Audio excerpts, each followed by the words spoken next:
শুভ সকাল বন্ধুরা, সবাই কেমন আছো? আশা করছি সবাই খুব ভালো আছো। আমি শঙ্কর তোমাদের সাথে। তো আজকে আমি কথা বলবো, আমি ব্যাঙ্গালোরে 10-12 বছর আছি। এখন বিষয় হচ্ছে এটা যে এখানে কাজ কেমন এবং তুমি রুম কেমন ভালো পাবে কি খারাপ পাবে, কোথায় কোম্পানি বেশি, এইসব বিষয়ে আমি ভিডিও বানাই। আর আমার সঙ্গে আমার এই চ্যানেলের সঙ্গে থাকলে তুমি অনেক কিছু জানতে পারবে, কাজের বিষয়ে, রুমের বিষয়ে, এইসব বিষয়ে।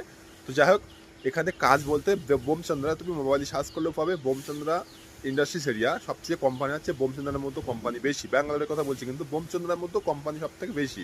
এখন যে কোম্পানি আমি কাজ করি, অর্থাৎ আমি নাইট করছি, এখন নাইট চলছে আমার, শেষ হয়ে গেছে। এখন রুমে যাব 10 মিনিট পরে, 7টার সময় ছুটি হয়। কালকে সন্ধ্যা 7টায় এসেছি আমি। তো যাই হোক, আমি যে কোম্পানিতে কাজ করি এটা প্রায় 6 বছর কাজ করছি। কোম্পানিটায় এসএসবি এন্টারপ্রাইজ, মোবাইলে সার্চ করলে পেয়ে যাবে। তো এখানে আমি প্রথমে যখন জয়েনিং ঢুকি তখন 10,000 টাকা পেমেন্ট, আর এখন আমি পাচ্ছি 26 করে। আমি বর্তমান এখন এই 2025-এ 26 করে পাচ্ছি আমি। তো কথা হচ্ছে এটাই, তুমি যেখানে সময় বেশি দেবে সেখানে তোমার পেমেন্ট বেশি পাবে তুমি, এ হচ্ছে ব্যাপার। আরও অনেক ভিডিও জানতে অবশ্যই আমাকে ফলো করে রাখবে। রুমের বিষয়ে বা অন্য কোনো বিষয়ে কমেন্টে জানাবে আমাকে, অবশ্যই তার রিপ্লাই আমি দেবো।